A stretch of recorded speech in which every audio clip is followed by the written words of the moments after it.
All right, let's have fun with this proof. And we're going to go one statement at a time. So we have our statements and our reasons.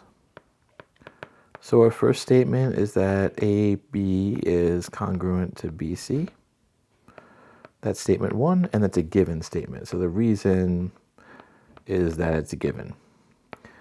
And what's fun about a proof is that we take our first statement, see, does it take us anywhere? We don't have to know all of the steps that we're going to take. We just go one step at a time. So AB and BC are congruent.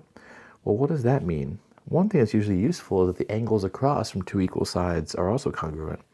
So that means angle C across from AB in a triangle is congruent to angle BAC. So our reasoning is if we have two congruent sides, then the angles across from them are also congruent. Okay, what else do we have? Well, we've got AE is perpendicular to BC. Right here is a right angle. Okay, we'll say that in two steps. So I'm going to say that's a given. And I feel like I'm going to also lump the other perpendicular pair. AC is perpendicular to BD. That's also given. So we have another right angle right there. And I'm going to lump them together because I think it saves me a little bit of time here. Now, what does that mean? That means that we've got two right angles. So we're going to be selective, and we don't have to pick, because there's four right angles, two on each side of the perpendicular. We could always come back and change this if the angles we choose aren't that useful. But in this case right here, I notice, I'm going to pause for a moment, we want to prove AC times BD and AB times AE are congruent. So let me look at where those are. So AC is this side right here, times BD, which is this side right here, and then AB, which is right here, times AE, which is right here. It looks like these two triangles are the ones we might want to utilize in this problem. A lot of our proofs involve triangles, so you want to kind of pick the triangles that are most relevant to you.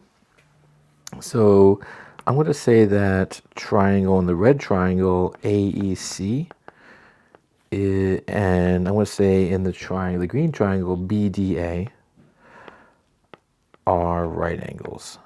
They are the angles that correspond to the triangles that we want to focus on, right?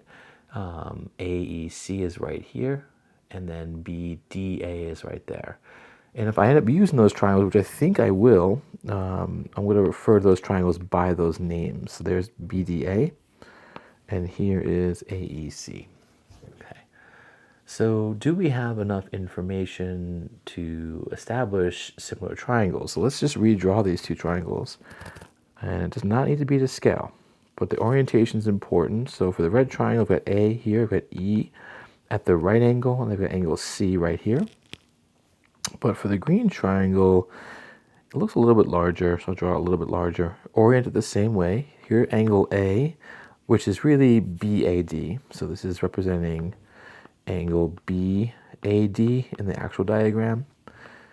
And then here's B, and then here's D, sorry, with the right angle. So I got a little piece there. Let's just go back, try to zoom out a little bit. Okay. So this right here is D.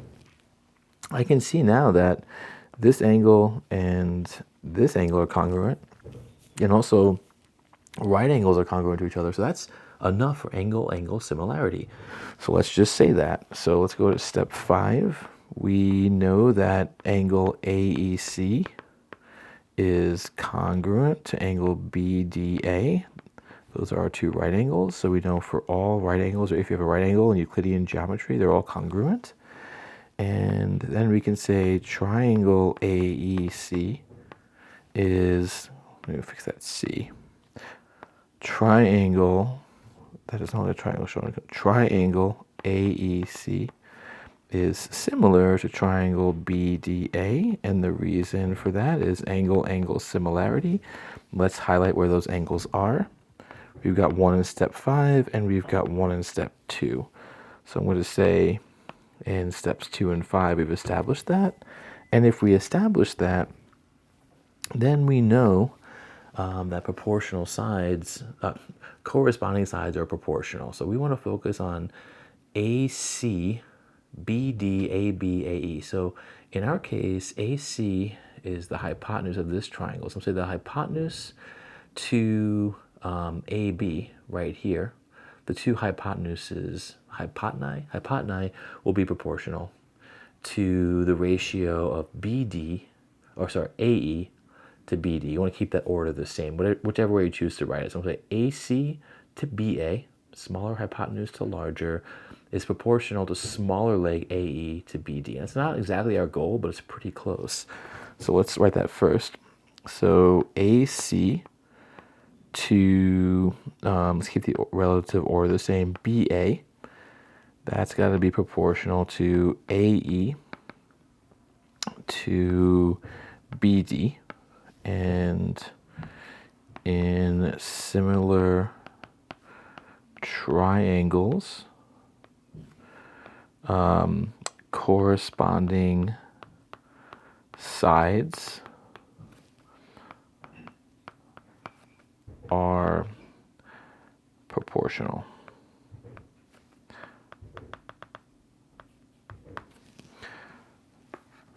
So I think that's enough. I don't know. Sometimes I don't feel like my wording on that's good enough, but that I'll say that for now. And you could always expand on that. And then step 8 is to finish.